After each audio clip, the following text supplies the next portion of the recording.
It is amazing how one mentor's actions can have an impact for decades, and through us, they keep teaching others. Being in a male environment, it motivated me to be better, stronger, because there is that notion from other families or students that there is a difference in power and skill from males and females, but I want to break that barrier. One experience can plant a seed for the rest of our lives. Just focusing on one aspect and being able to grow that and being able to open those doors kind of shifted my mind a lot. If you do what you're passionate about, so it's hard to feel tired. My dad, Grandmaster, he's a 2 times world champion, Asia champion. He's held a lot of national titles in Korea. Behind that, there is probably, decades of training, sacrifice, and patience. Teaching in the beginning season of my life wasn't easy. It was nerve-wracking because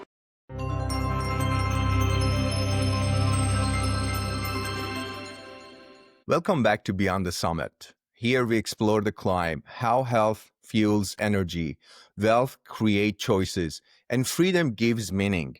Today's guest is someone who's lived the climb in a very different way, not in the boardrooms or on mountains, but on the mat. Master Minji Jung is a Taekwondo master, a teacher, a leader, and a small business owner who has helped hundreds of families build the strength and confidence. She is proof that the structure and compassion can coexist. That leadership isn't loud, it's consistent. Master Minji, welcome to Beyond the Summit. 안녕하세요, sir. Thank you for having me at the Beyond the Summit. I'm so excited that you're here.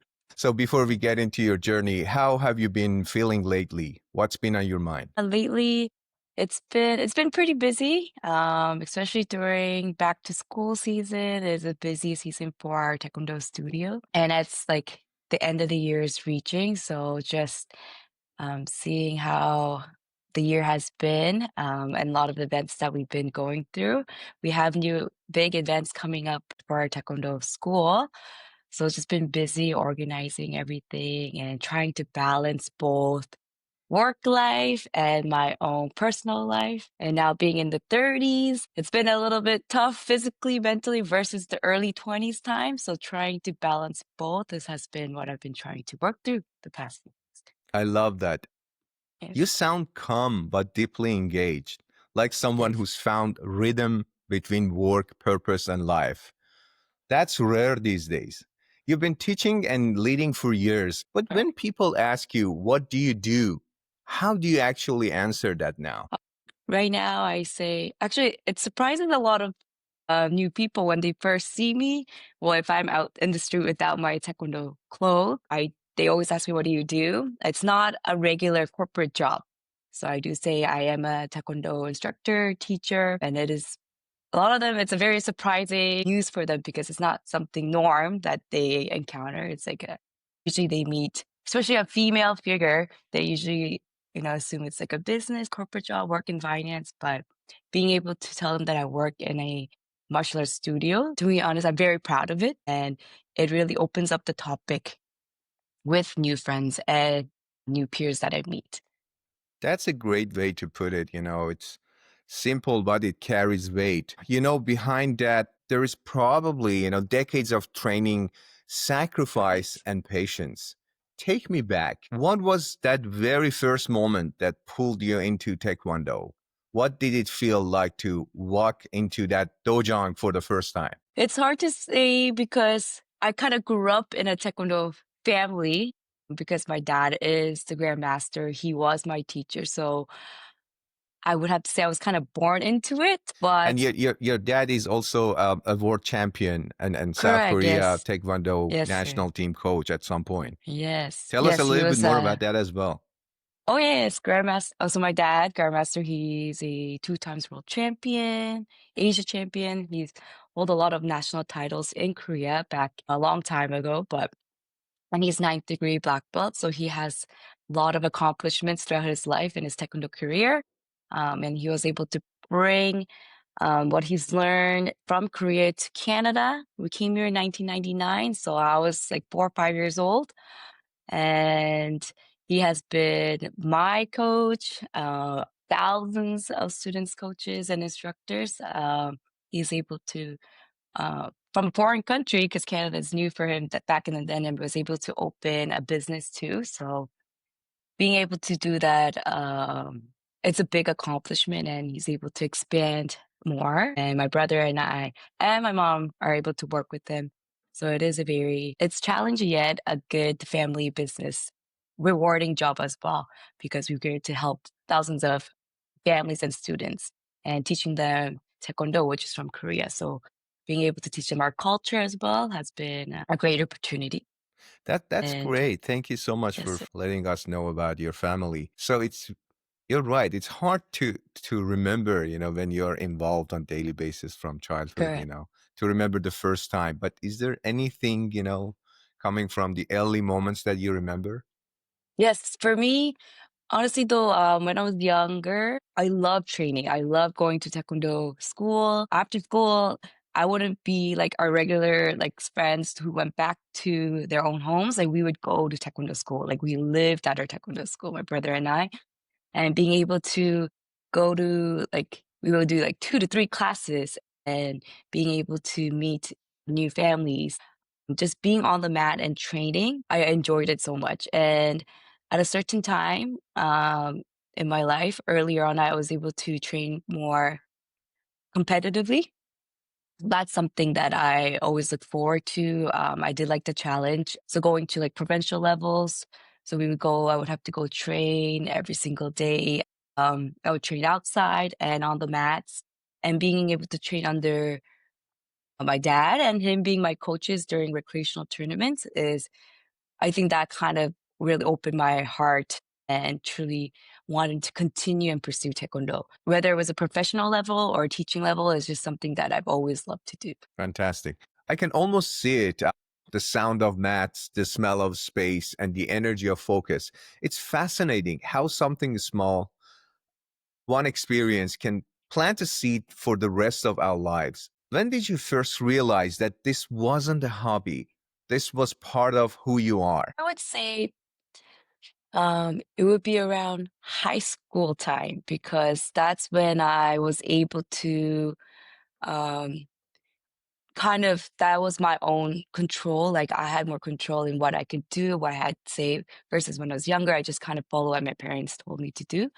But in high school, I had the choices of doing outdoor like school activities or just being able to constantly stay on the mat. And during that time, at that age too, I was able to assist in class and teach during the class time too. So that's kind of when I realized, oh, I love doing Taekwondo. And although I had to make many sacrifices, I wasn't able to spend much time with my friends. I would come on the mats, but I enjoyed doing that. I had no regrets not being able to do that too. That's such a beautiful moment from being taught to teaching others. It's like circle completing itself. Do you remember the first class you led when what went through your mind seeing students look up to you for guidance? Of course, teaching in the beginning season of my life wasn't easy. It was nerve wracking because just being able to train under my dad's shoes and now stepping on the mat, taking his role and teaching others, I would say it was a nerve wracking experience. I'm sure all my other instructors here would feel the same. But just being able to teach taekwondo and seeing the kids improve on a daily basis is kind of what motivated me. And I also want my students to be the best. But just seeing them from the beginning and growing up and improving little bit by little just inspired me to kind of continue and pursue this job or passion in teaching the students so that they can achieve their best as well. I love that blend. Art and science working together. You studied kinesiology, right? Yes, sir.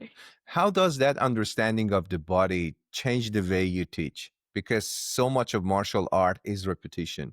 What science gives you the why behind the movement. From learning and studying kinesiology at McMaster, I think one course that really sparked to me was sports psychology. So that was like kids learning kids' mental health and sports, how it came hand to hand. So I went into kinesiology not related to Taekwondo, but maybe potentially pursuing a different career path. But as I was studying, I was like, this applies to what I'm doing now, teaching Taekwondo, how sports and not just younger students, but all students has a true impact in their mental health too. So that came in hand to hand, and just being able to um, learn what I've done in undergrad and being able to apply during my daily classes has been rewarding. And it's more also like not just the mental health, but like the motivation, how to say certain words to the students so that they can continue and be in a positive environment is what I really learned a lot from kinesiology. Yeah, fantastic. I love that. So, from the beginning, passion, learning, teaching, you built a foundation. But every journey that starts with passion eventually meets challenges. Every story has that turning point, the moment where everything shifts.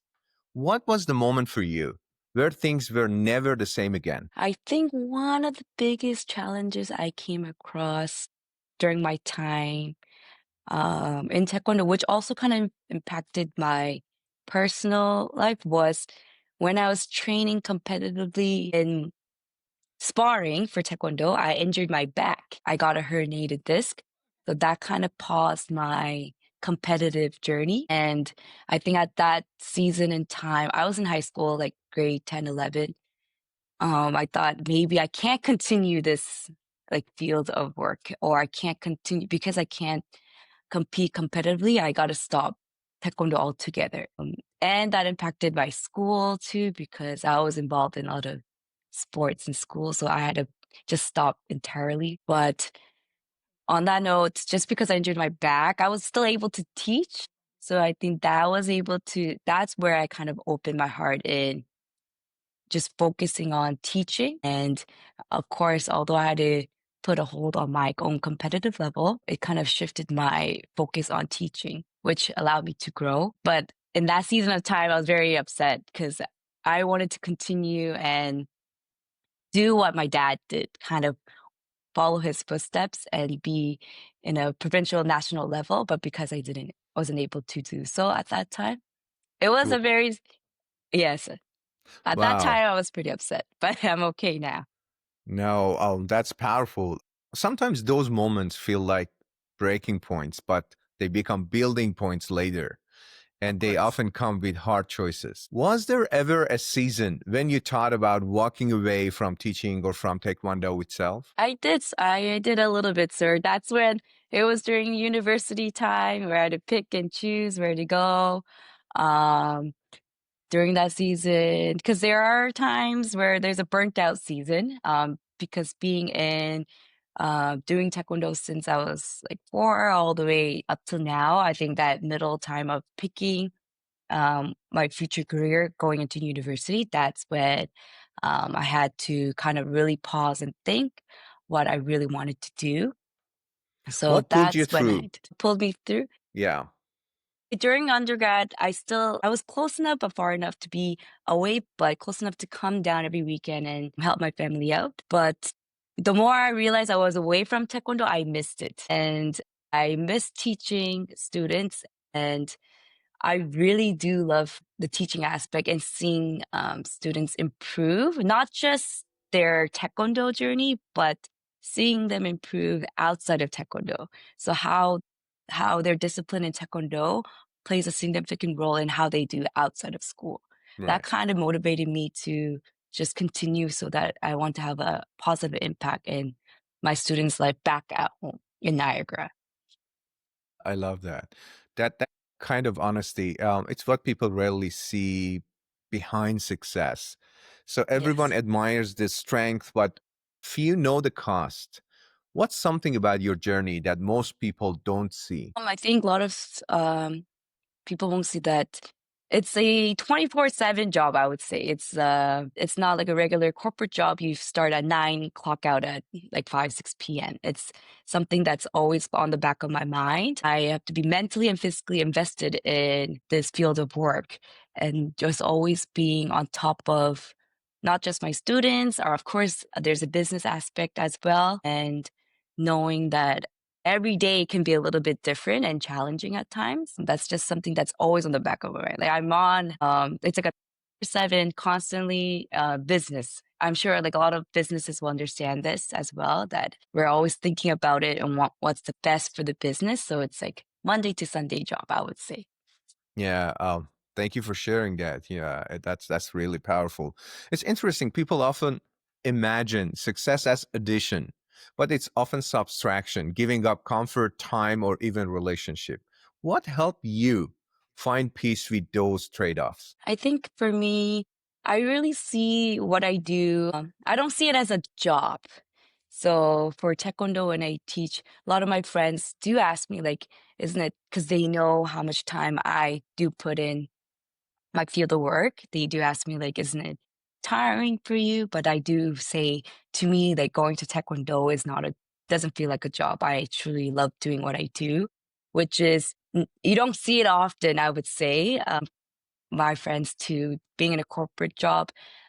Sometimes they have to go because they have to, but for me, I'm grateful that I can go doing something that I truly love to do. And yeah, I think the most important thing that I don't see it as a job, but what it's like a passion, so I can easily come and be satisfied in what I do every day. Yeah, I love that because if you do what you're passionate about, so it's hard to feel tired. I never Yes, say you never feel that, but it's hard. Yeah, yes. absolutely. So you mentioned earlier how your mindset evolved. Was there a belief or rule you used to live by, maybe from your early training, that you've now outgrown or changed? That's a good question. I think earlier stages in life, I think I would say my priorities changed. I think earlier, just building relationships, trying out different, I would say trying out all different little, I always wanted to try a lot of stuff, um, thinking that that would open my doors more. But I think for me, just focusing on one aspect and being able to grow that and being able to open those doors kind of shifted my mind a lot. That now being in Taekwondo, I've actually opened and had more relationships. So I would be able to go to different tournaments or go to different Taekwondo schools, go to regular schools and teach. And being able to build those relationships has truly opened my doors and grow personally. And I think it matured in a lot of sense as well. That's beautiful. Growth through grace, not just grit. Our podcast is about redefining freedom, not Yeah. as escape, but as alignment. What does freedom mean to you now? Freedom, I think for me, freedom, I guess, would be time and also finding joy in what you do. So, like I've been saying the past few the moments that being able to truly do my work and feeling joy has been a immense freedom because coming here, I spend like half my time throughout the week at my Taekwondo school. And to be able to teach what I love to do and feeling joy is a great freedom. And I'm not sure if a lot of people can experience or say that. So for me, be able to say that is a blessing as well. That's so refreshing as presence, not distance. And I imagine that sense of inner freedom has shaped how you lead and mentor others. Can you share a time you were truly tested, maybe physically, emotionally, or as a leader? And what helped you rise again? That's a good question there. During, I think it's around my late 20s, the mental and physical level shifts a lot from my early 20s. I think early 20s, I was able to do, for example, like a full-time job during the day and then come and teach at night. But as time goes by, 30 is still very young, but I think there are some breaking points where I'm just physically exhausted or mentally exhausted because every day you're working with, and I'm meeting a lot of students, not just students, there's families that I come across. And then it's a physical job. So there are times where I'm just drained out. And in those moments, I kind of just pause and I do have my own time to just reflect. But I'll be able to just push on and go through and then have my time, like self care time as well. Just have my time to myself, make sure I have a day where I am off and just be able to relax as well so that I can get back on my shoes again. That's so inspiring. The kind of story that reminds people to hold on through their own storms. And it sounds like mentors and community played a big part in your path. Who are some of the people who shaped you in Taekwondo or in life? I remember you mentioned your dad, you know. Can you open it up and explain if there are other people involved? Yes, yes. Yeah, my dad played a huge role.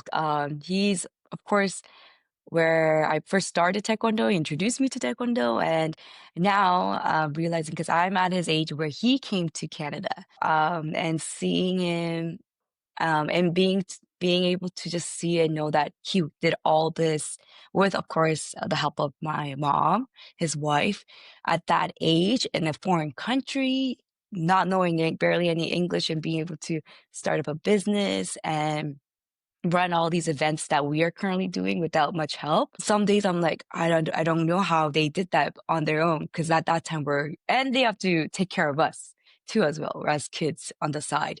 For me, I don't have kids, so I'm just focusing on fully on Taekwondo. So for them to be able to juggle all that truly inspired me that if they can do it at that age with all that, not knowing this country, not knowing the language, and be able to build our taekwondo studio now, I it truly motivates me day to day that I can do it as well. Yeah, I think I that kind of believe pushes me it through. must have been really hard, you know, over 30 years ago. And I believe they've done a lot of sacrifice to raise Oh yeah, you and your brother, and then, so to start a business.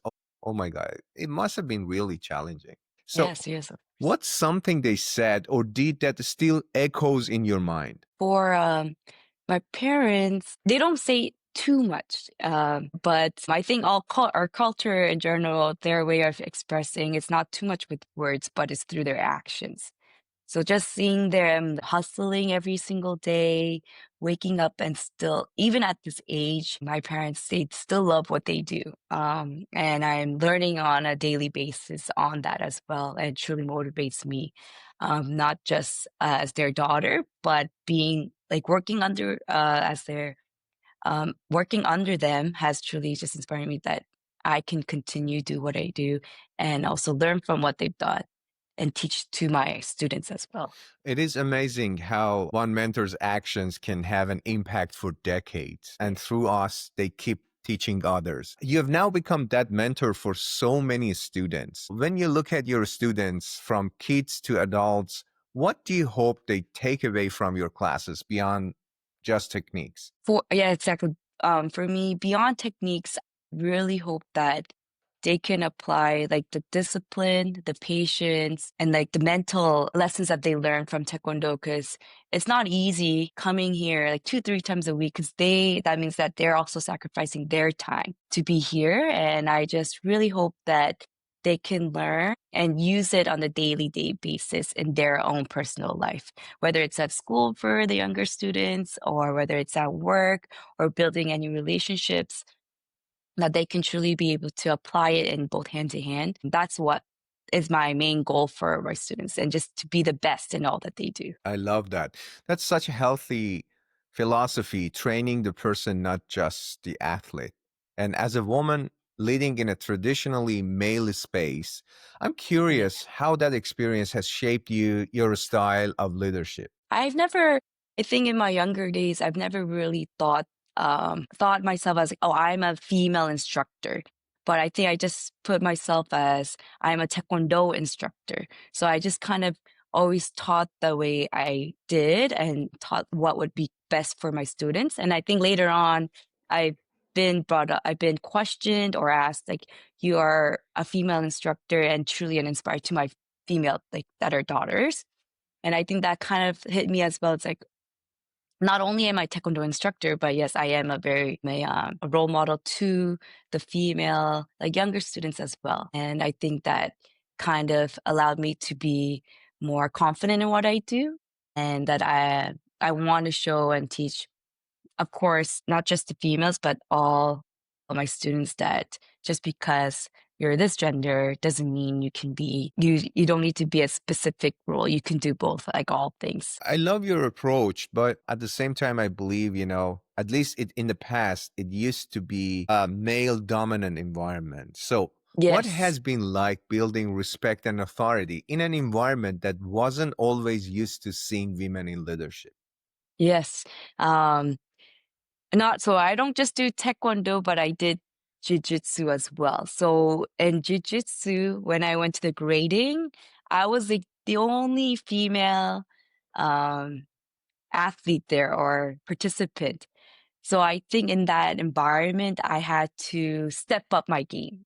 I wanted to show that, I can also be as strong and be equal as them, and that honestly, it motivated me even more. Being in a male environment, it motivated me to be better, stronger, because there is that notion from other families or students that there is a difference in power and skill from males and females, but I want to break that barrier as well. It's not easy at times because sometimes I am working with like older male participants, but thankfully, I'm able to gain a lot of respect from them. They're very respectful and understand that I've been doing this for a long time. So I've been in a healthy community and very supportive from all females and all males too.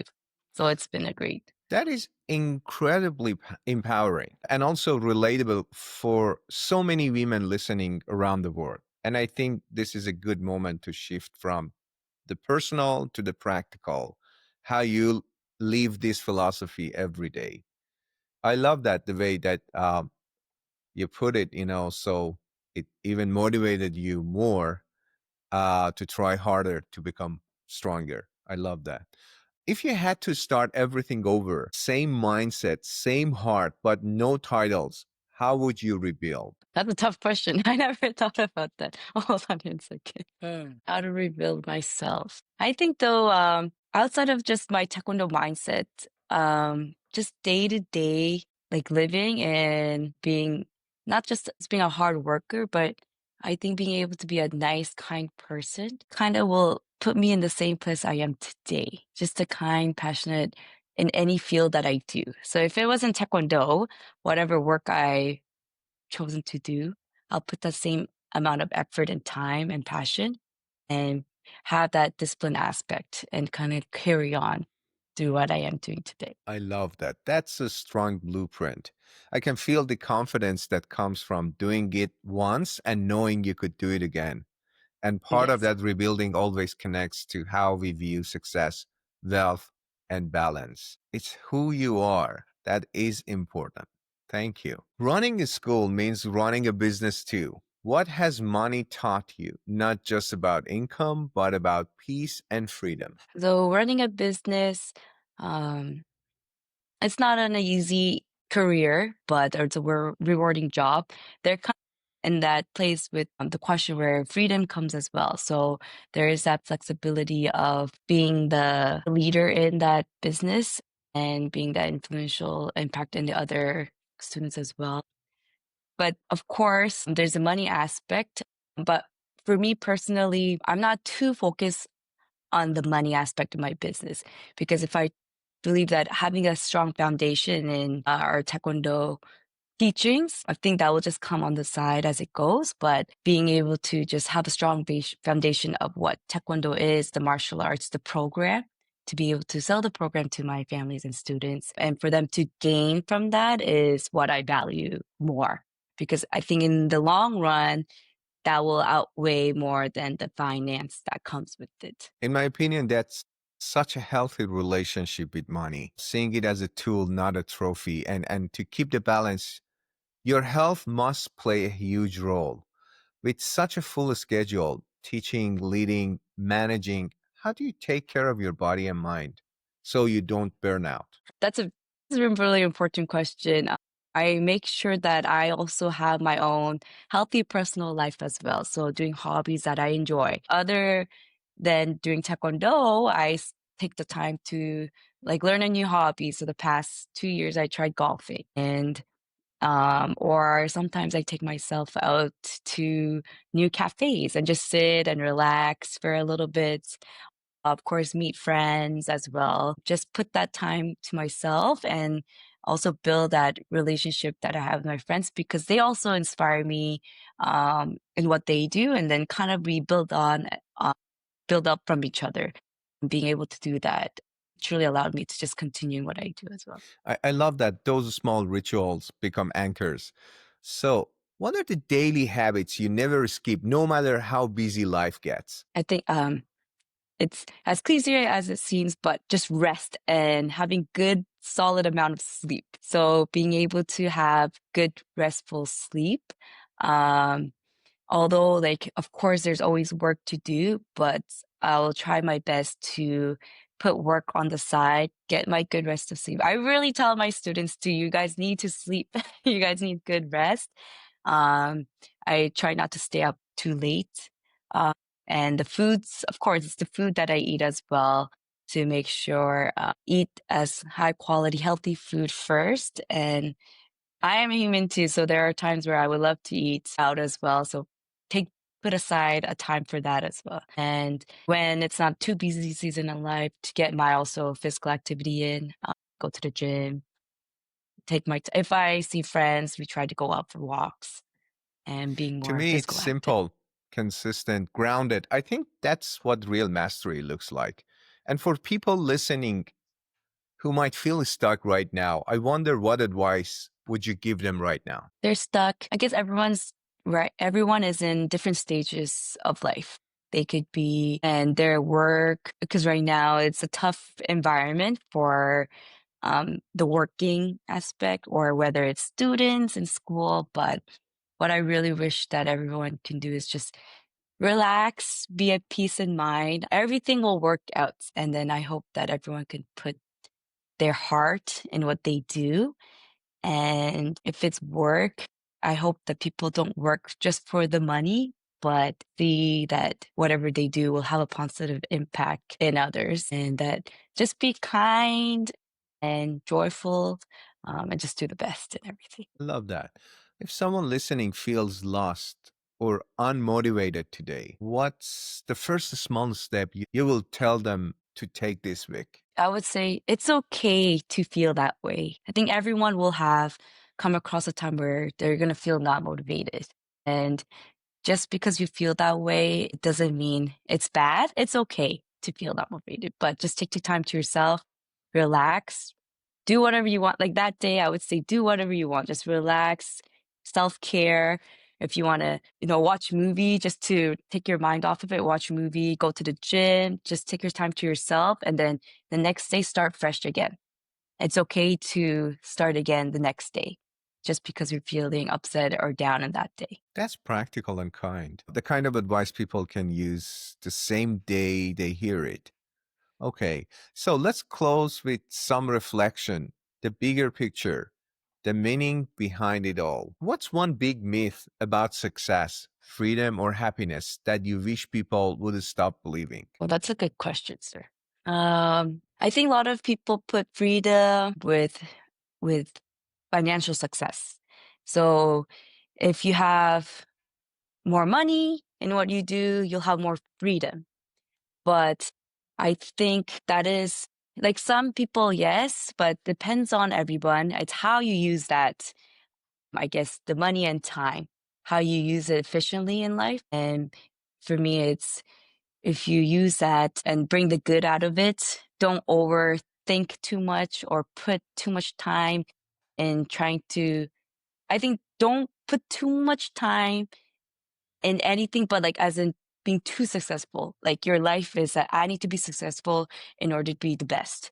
But being able to find the balance in everything.